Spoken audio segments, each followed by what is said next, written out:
In this video, we're going to talk to Liberty Horse UK member Suzie Johnson and the mindset that she's developed to help with her training programme. We're going to cover things such as consistency, reviewing video footage, dealing with frustration, and process versus outcome. So, tell me about the process of how long you spent on it every day, how long you spent reviewing the video, and how that helped you work out your plan for the following day. Okay, spent doing it every day,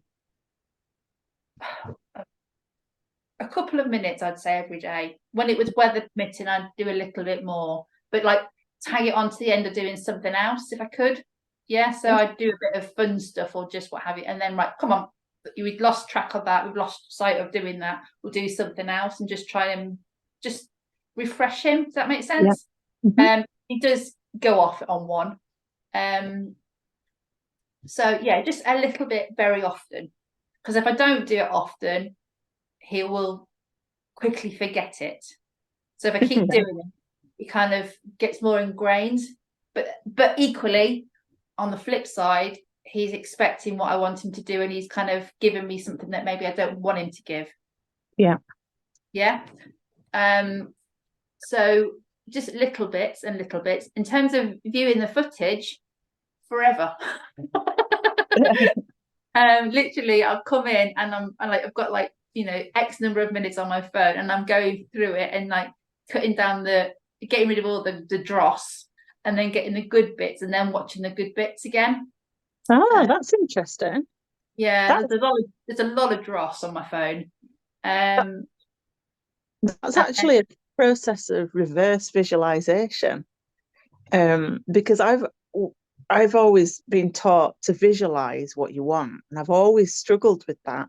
And then a few years ago, I learned about reverse visualization, which is where you have a success and you do well at something, and then you replay that over and over in your mind.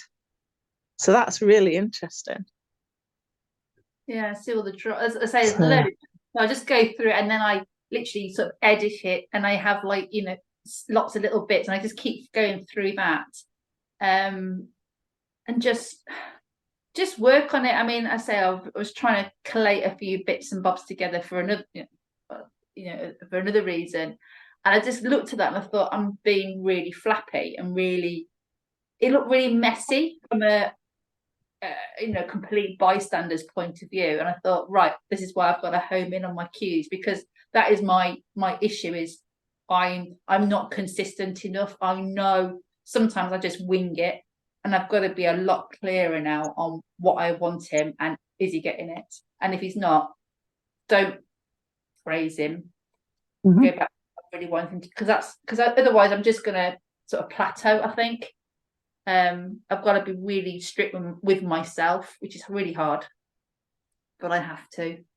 So have I Isn't it? sorry. Yeah, no, you have.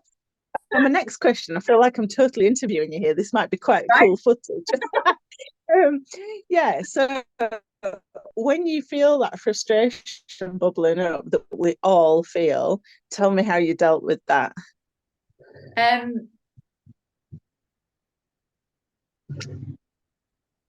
When I have a weekend, I'll take a flask of tea with me, because I heard something with you said on one of the podcasts that you could take a cuppa into the arena. I thought that's a bloody good idea. I'll do that for the weekend. I don't know, it was one of the podcasts you were on. And but like, so in the week when I've got a snippet of time, if it doesn't work, I think, right, okay, I can't end on a negative. No matter what I do, even if it's just walking a circle around me, I've got to end on a positive.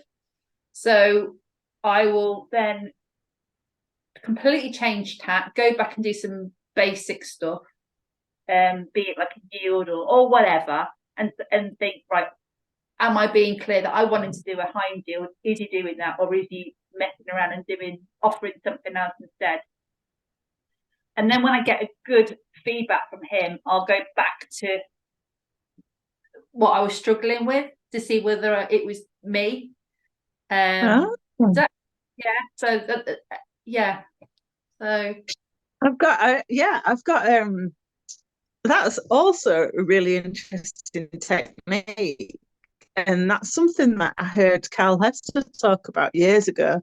And I can't remember. In my head, I've remembered it as A and B exercises, but I don't know if he actually said that or that's just the way I remembered it.